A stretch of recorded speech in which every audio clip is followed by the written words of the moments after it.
ಆ, ಎಲ್ಲರಿಗೂ ನಮಸ್ಕಾರ.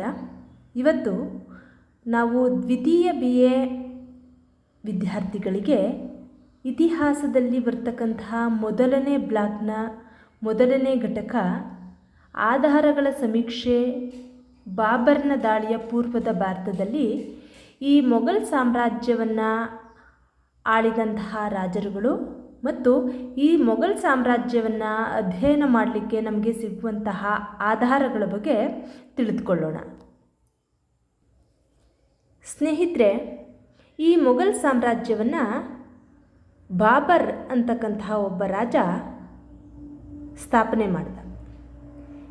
ಈ ಮೊಘಲ್ ಸಾಮ್ರಾಜ್ಯದ ಅರಸರು ಕ್ರಿಸ್ತಶಕ 1526ರಿಂದ 1707ರವರೆಗೆ ಭಾರತದಲ್ಲಿ ಆಳ್ವಿಕೆಯನ್ನು ನಡೆಸಿದ್ದಾರೆ. ಇವರ ಕಾಲದ ಆಡಳಿತವನ್ನು ತಿಳಿದುಕೊಳ್ಳೋದಕ್ಕೆ ಮತ್ತು ಅಧ್ಯಯನ ಮಾಡೋದಕ್ಕೆ ನಮಗೆ ಹಲವಾರು ಸಾಹಿತ್ಯ ಆಧಾರಗಳು ಮತ್ತು ಪ್ರಾಕ್ತನ ಆಧಾರಗಳು ಅಂತಂದರೆ ನಿಮಗೆ ಈಗಾಗಲೇ ತಿಳಿದಿರೋ ಹಾಗೆ ಸ್ಮಾರಕಗಳು, ನಾಣ್ಯಗಳು, ಶಾಸನಗಳು ಇವೆಲ್ಲವೂ ಕೂಡ ಪ್ರಾಕ್ತನ ಆಧಾರಗಳು. ಇವುಗಳು ಸಹಾಯಕ ಆಗಿದೆ. ಈ ಸಾಹಿತ್ಯಾಧಾರಗಳನ್ನು ತಿಳಿದುಕೊಳ್ಳೋದಕ್ಕಿಂತ ಮುಂಚೆ ಈ ಸಾಮ್ರಾಜ್ಯವನ್ನು ಆಳ್ವಿಕೆ ಮಾಡಿರ್ತಕ್ಕಂತಹ ರಾಜರ ಹೆಸರುಗಳನ್ನು ನಾವು ತಿಳಿದುಕೊಂಡ್ರೆ ಆ ಕಾಲದ ಸಾಹಿತ್ಯಾಧಾರಗಳಾದ ಪುಸ್ತಕಗಳನ್ನು, ಕೃತಿಗಳನ್ನು ನೆನಪಲ್ಲಿಟ್ಕೊಳ್ಳೋದಕ್ಕೆ ಸಹಾಯ ಆಗುತ್ತೆ. ಸ್ನೇಹಿತರೆ, ಈಗಾಗಲೇ ನಾನು ಹೇಳಿದೆ ಮೊದಲೇ, ಈ ಮೊಘಲ್ ಸಾಮ್ರಾಜ್ಯದ ಸ್ಥಾಪಕ ಬಾಬರ್ನ ಮಗ ಹುಮಾಯೂನ್, ನಂತರ ಅಕ್ಬರ್, ಜಹಾಂಗೀರ್, ಶಹಜಹಾನ್, ಔರಂಗಜೇಬ್. ಹೀಗೆ ಇಷ್ಟೂ ಜನ ಅರಸರು ಅನುಕ್ರಮವಾಗಿ ಈ ಮೊಘಲ್ ಸಾಮ್ರಾಜ್ಯವನ್ನು ಆಳ್ವಿಕೆ ಮಾಡಿದ್ದಾರೆ. ಈ ಮೊಘಲ್ ಸಾಮ್ರಾಜ್ಯದ ಆಳ್ವಿಕೆಯ ಬಗ್ಗೆ ತಿಳಿದುಕೊಳ್ಳೋದಕ್ಕೆ ನಮಗಿರ್ತಕ್ಕಂತಹ ಸಾಹಿತ್ಯಾಧಾರಗಳಲ್ಲಿ ಮೊದಲನೆಯದು ಪರ್ಷಿಯನ್ ಸಾಹಿತ್ಯಾಧಾರಗಳು. ಈ ಮೊಘಲ್ ಅರಸರು ರಚಿಸಿರ್ತಕ್ಕಂತಹ ಹೆಚ್ಚು ಕೃತಿಗಳು ಪರ್ಷಿಯನ್ ಭಾಷೆಯಲ್ಲಿದ್ದು ಮುಖ್ಯವಾಗಿ ಅವು ಆತ್ಮಚರಿತ್ರೆಗಳಾಗಿದೆ. ಈ ಆತ್ಮಚರಿತ್ರೆ ಅಂತ ಹೇಳಿದ್ರೆ ಒಬ್ಬ ವ್ಯಕ್ತಿ ತನ್ನ ಜೀವನದ ಕಥೆಯನ್ನು ತಾನೇ ಬರೆದ್ರೆ ಅದನ್ನು ಆತ್ಮಚರಿತ್ರೆ ಅಂತ ಹೇಳಿ ಕರೀತಾರೆ. ಹೀಗೆ ಮೊಘಲ್ ಸಾಮ್ರಾಜ್ಯದ ಸ್ಥಾಪಕನಾದಂತಹ ಬಾಬರ್ ಮೊದಲಿಗೆ ಬಾಬರ್ ನಾಮ ಅಂತಕ್ಕಂತಹ ಕೃತಿಯನ್ನು ಬರೆದಿದ್ದಾನೆ. ಈತ ಈ ಕೃತಿಯಲ್ಲಿ ಆತನ ಆತ್ಮಚರಿತ್ರೆಯಲ್ಲಿ ಆತನ ಪ್ರಾರಂಭಿಕ ಜೀವನ, ಆತ ಮಾಡಿದಂತಹ ಸಾಧನೆಗಳು, ಆತನ ಅಪಜಯಗಳು ಮತ್ತು ಭಾರತದ ಮೇಲೆ ಅವನು ಒಟ್ಟು 4 ಸಾರಿ ದಾಳಿಗಳನ್ನು ಮಾಡ್ತಾನೆ. ಅದರ ಬಗ್ಗೆ ಕಾಬೂಲಿನಲ್ಲಿ ಅವನಿಗೆ ಆದಂತಹ ಅನುಭವಗಳು, ಭಾರತದ ಮೇಲೆ ದಾಳಿ ಮಾಡೋದಕ್ಕೆ ಅವನು ನಡೆಸಿದಂತಹ ಸಂಚುಗಳು, ಇದೆಲ್ಲದರ ಬಗ್ಗೆ ಸವಿವರವಾದ ಮಾಹಿತಿಯನ್ನು ಈ ಬಾಬರ್ ನಾಮ ಅನ್ನೋ ಪುಸ್ತಕದಲ್ಲಿ ಆತ ನೀಡಿದ್ದಾನೆ. ಅಷ್ಟೇ ಅಲ್ಲ, ಈತ ಪ್ರಕೃತಿ ಆರಾಧಕನಾಗಿದ್ದು ಉತ್ತರ ಭಾರತದ ಸಸ್ಯ ಸಂಪತ್ತು ಮತ್ತು ಪ್ರಾಣಿ ಸಂಪತ್ತುಗಳ ಬಗ್ಗೆಯೂ ಸಹ ಈ ಬಾಬರ್ ನಾಮ ಅನ್ನೋ ಕೃತಿಯಲ್ಲಿ ಬಾಬರ್ ತಿಳಿಸಿದ್ದಾನೆ. ಹಾಗೆ ಈತನನ್ನು ಆತ್ಮಚರಿತ್ರೆಯ ರಾಜಕುಮಾರ ಅಂತ ಹೇಳಿ ಕರೀತಾರೆ. ಹಾಗೆ ಈತನನ್ನು ಉದ್ಯಾನವನಗಳ ರಾಜ ಅಂತ ಹೇಳಿ ಕೂಡ ಕರೀತಾರೆ. ಯಾಕೆ ಈತನನ್ನು ಉದ್ಯಾನವನಗಳ ರಾಜ ಅಂತ ಕರೀತಾರೆ ಅಂತ ಹೇಳಿದ್ರೆ, ಈತನಿಗೆ ಉದ್ಯಾನವನಗಳನ್ನು ನಿರ್ಮಿಸೋದ್ರಲ್ಲಿ ಬಹಳಷ್ಟು ಆಸಕ್ತಿ ಇತ್ತು. ಅಷ್ಟೇ ಅಲ್ಲ, ಈತ ವಾಸ ಮಾಡ್ತಿದ್ದಂತಹ ಅರಮನೆಗಳ ಸುತ್ತಮುತ್ತ ಅತ್ಯದ್ಭುತವಾದಂತಹ ಸುಂದರವಾದ ಉದ್ಯಾನವನಗಳನ್ನು ನಿರ್ಮಿಸ್ತಾ ಇದ್ದ. ಹಾಗಾಗಿ ಈತನಿಗೆ ಉದ್ಯಾನವನಗಳ ರಾಜಕುಮಾರ ಅಂತ ಹೇಳಿ ಕೂಡ ಕರೀತಾರೆ. ಬಾಬರ್ನ ನಂತರ ಈ ಮೊಘಲ್ ಸಾಮ್ರಾಜ್ಯವನ್ನು ಆಳ್ವಿಕೆ ನಡೆಸಿದವರು ಬಾಬರ್ನ ಮಗ ಹುಮಾಯೂನ್. ಆದರೆ ಹುಮಾಯೂನನ ಕಾಲದಲ್ಲಿ ಯಾವುದೇ ಕೃತಿಯ ರಚನೆ ಕಂಡುಬರೋದಿಲ್ಲ ನಮಗೆ. ನಂತರ ಹುಮಾಯೂನನ ಮಗನಾದ ಅಕ್ಬರ್ ಈ ಮೊಘಲ್ ಸಾಮ್ರಾಜ್ಯವನ್ನು ಆಳ್ವಿಕೆ ಮಾಡ್ತಾನೆ. ಅಕ್ಬರ್ ಆತನ ಅತ್ತೆ ಅಂತಂದರೆ ಹುಮಾಯೂನನ ಬಲ ಸಹೋದರಿ. ನಿಮಗೆಲ್ರಿಗೂ ತಿಳಿದಿರೋ ಹಾಗೆ ಈ ಮುಸ್ಲಿಂ ಅರಸರಲ್ಲೇ ಆಗಲಿ ಅಥವಾ ಹಿಂದೂ ಅರಸರಲ್ಲೇ ಆಗಲಿ ಬಹುಪತ್ನಿತ್ವ ಪದ್ಧತಿ ಬಹಳ ಹಿಂದಿನಿಂದಲೂ ಇದೆ. ಸೊ ಹಾಗೆ ಅದೇ ರೀತಿ ಬಾಬರ್ಗೂ ಸಹ ಹಲವಾರು ಜನ ಪತ್ನಿಯರಿದ್ದರು. ಆ ಪತ್ನಿಯರಲ್ಲಿ ಒಬ್ಬ ಪತ್ನಿಯ ಮಗ ಹುಮಾಯೂನ್. ಇವು ಹುಮಾಯೂನ್ ಅಲ್ಲದೆ ಈತನಿಗೆ ಅನೇಕ ಜನ ಸಹೋದರಿಯರು ಕೂಡ ಇದ್ದರು. ಅಂತಹ ಸಹೋದರಿಯರಲ್ಲಿ ಈ ಗುಲ್ಬದನ್ ಬೇಗಂ ಕೂಡ ಒಬ್ಬಳು.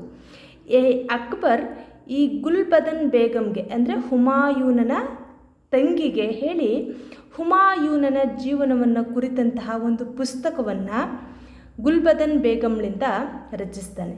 ಈ ಗುಲ್ಬದನ್ ಬೇಗಂ ಹುಮಾಯೂನನಿಗೆ ಬರೆದಂತಹ ಹುಮಾಯೂನ್ ನಾಮ ಅಂತಕ್ಕಂತಹ ಪುಸ್ತಕದಲ್ಲಿ ಹುಮಾಯೂನನ ಜೀವನದಲ್ಲಿ ನಡೆದಂತಹ ವೈಪರೀತ್ಯಗಳು ಮತ್ತು ಶೇರ್ ಶಾ ಹಾಗೂ ಹುಮಾಯೂನನಿಗೆ ನಡುವೆ ನಡೆದಂತಹ ಯುದ್ಧಗಳು, ಈ ಹುಮಾಯೂನನ ಸಮಸ್ಯೆಗಳು, ಹುಮಾಯೂನ್ ಮತ್ತು ಆತನ ಸೋದರರಿಗೆ ಇದ್ದಂತಹ ಸಂಬಂಧ, ಆತನ ಸಹೋದರರು ಹುಮಾಯೂನನಿಗೆ ಮಾಡಿದಂತಹ ಮೋಸ, ಇದೆಲ್ಲದರ ಬಗ್ಗೆ ಸವಿವರವಾಗಿ ಹುಮಾಯೂನ್ ನಾಮ ಅಂತಕ್ಕಂಥ ಕೃತಿಯಲ್ಲಿ ಈ ಗುಲ್ಬದನ್ ಬೇಗಂ ತಿಳಿಸಿದ್ದಾಳೆ.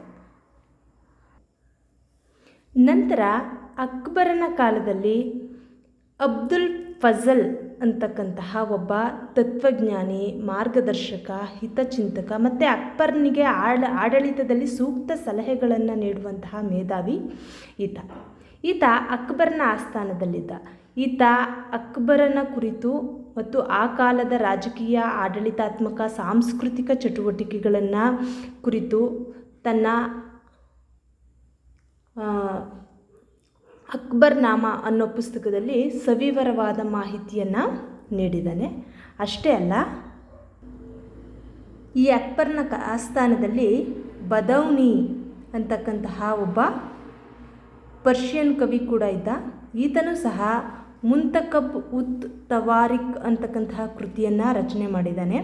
ಅಷ್ಟೇ ಅಲ್ಲ, ಈ ಬದೌನಿ ರಾಮಾಯಣವನ್ನು ಪರ್ಷಿಯನ್ ಭಾಷೆಗೆ ತರ್ಜುಮೆಯನ್ನು ಕೂಡ ಮಾಡಿದ್ದಾನೆ.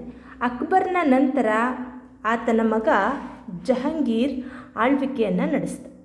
ಈ ಜಹಂಗೀರ್ ಆತನ ಆತ್ಮಚರಿತ್ರೆಯನ್ನು ತುಜುಕ್-ಇ ಜಹಂಗೀರ್ ಅಂತಕ್ಕಂತಹ ಪುಸ್ತಕದಲ್ಲಿ ಆತ ಬರೆದಿದ್ದಾನೆ.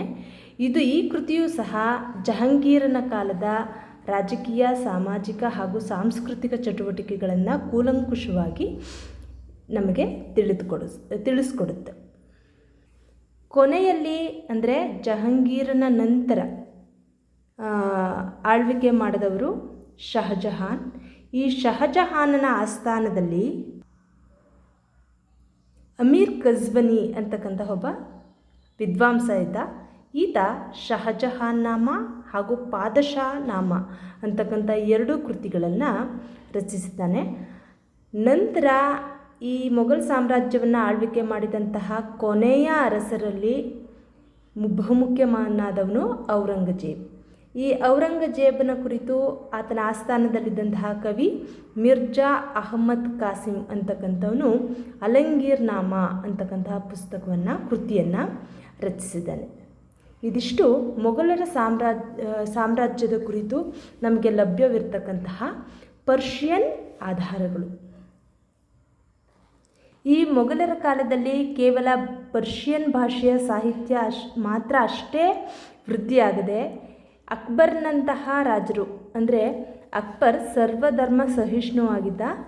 ಈತ ಮುಸ್ಲಿಂ ಕಾನೂನುಗಳಿಗೆ ಹೆಚ್ಚು ಕಟ್ಟು ಬೀಳದೆ ಎಲ್ಲ ಧರ್ಮವನ್ನು ಸಹ ಸಮಾನತೆಯಿಂದ ನೋಡ್ತಾ ಇದ್ದ. ಹಾಗಾಗಿ ಈತನ ಆಸ್ಥಾನದಲ್ಲಿ ಬಹಳಷ್ಟು ಹಿಂದೂ ವಿದ್ವಾಂಸರು, ಹಿಂದೂ ಮಂತ್ರಿಗಳು ಸಹ ಇದ್ದರು. ಅವರಲ್ಲಿ ಬಹಳಷ್ಟು ಜನರು ಸಂಸ್ಕೃತ ಹಾಗೂ ಹಿಂದಿ ಭಾಷೆಯಲ್ಲೂ ಕೂಡ ಸಾಹಿತ್ಯ ರಚನೆಯನ್ನು ಮಾಡಿದ್ದಾರೆ.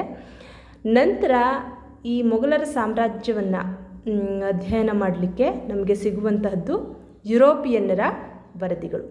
ಈ ಮೊಘಲರ ಕಾಲದಲ್ಲಿ ಅನೇಕ ರಾಜರುಗಳ ಆಸ್ಥಾನಕ್ಕೆ ಸಾಕಷ್ಟು ಜನ ಯುರೋಪಿಯನ್ನರು ಭೇಟಿ ನೀಡಿದ್ದಾರೆ.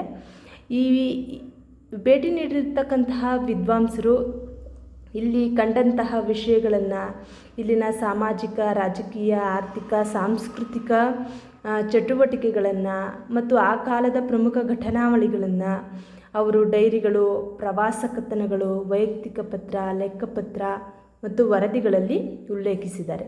ಇದರಿಂದಲೂ ಸಹ ನಾವು ಮೊಘಲರ ಕಾಲದ ಸಾಹಿತ್ಯವನ್ನು ಮೊಘಲರ ಕಾಲದ ಆಡಳಿತವನ್ನು ತಿಳಿದುಕೊಳ್ಳಿಕ್ಕೆ ಸಹಾಯಕ ಆಗುತ್ತೆ. ಕೊನೆಯಲ್ಲಿ ಪ್ರಾಕ್ತನ ಆಧಾರಗಳು. ಮೊಘಲರ ಕಾಲದಲ್ಲಿ ಸಾಕಷ್ಟು ಶಾಸನಗಳು, ನಾಣ್ಯಗಳು, ಸ್ಮಾರಕಗಳನ್ನ ನಾವು ಇಂದಿಗೂ ಸಹ ನೋಡಬಹುದು. ಮೊಘಲ್ ಅರಸರು ಸಾಕಷ್ಟು ಚಿನ್ನದ ನಾಣ್ಯಗಳನ್ನು, ಬೆಳ್ಳಿ ನಾಣ್ಯಗಳನ್ನು ಚಲಾವಣೆಗೆ ತಂದಿದ್ದರು. ಇವರ ಶಾಸನಗಳು ಭಾರತದಲ್ಲಿ ಅನೇಕ ಕಡೆ ಲಭ್ಯವಿದೆ. ಅಷ್ಟೇ ಅಲ್ಲದೆ ಸ್ಮಾರಕಗಳು, ನಿಮಗೆಲ್ರಿಗೂ ತಿಳಿದಿರೋ ಹಾಗೆ ಆಗ್ರಾದ ತಾಜ್ ಮಹಲ್, ಫತೇಪುರ್ ಸಿಕ್ರಿಯಲ್ಲಿರ್ತಕ್ಕಂತಹ ಭವನಗಳು, ದೆಹಲಿ, ಸಸರಾಮ್, ಹೀಗೆ ಅನೇಕ ಕಡೆ ಈ ಮೊಘಲ್ ಅರಸರು ನಿರ್ಮಿಸಿದಂತಹ ಕೋಟೆ ಕೊತ್ತಲಗಳು ಹಾಗೂ ಕಟ್ಟಡಗಳು, ಸ್ಮಾರಕಗಳು ನಮಗೆ ಕಾಣಸಿಗುತ್ತೆ. ಇವೆಲ್ಲದರ ಸಹಾಯದಿಂದ ನಾವು ಮೊಘಲ್ ಅರಸರ ಬಗ್ಗೆ, ಆ ಕಾಲದ ಆಡಳಿತದ ಬಗ್ಗೆ ತಿಳಿದುಕೊಳ್ಳೋದಕ್ಕೆ ಇವೆಲ್ಲವೂ ಸಹ ಸಹಾಯಕವಾಗಿದೆ. ಈ ಎಲ್ಲ ವಿಷಯಗಳು ನಿಮಗೆ ಉಪಯುಕ್ತವಾಗಿವೆ ಅಂತ ತಿಳಿದುಕೊಂಡು ಈ ವಿಡಿಯೋವನ್ನು ಇಲ್ಲಿಗೆ ಮುಗಿಸ್ತೀನಿ. ಎಲ್ಲರಿಗೂ ನಮಸ್ಕಾರ.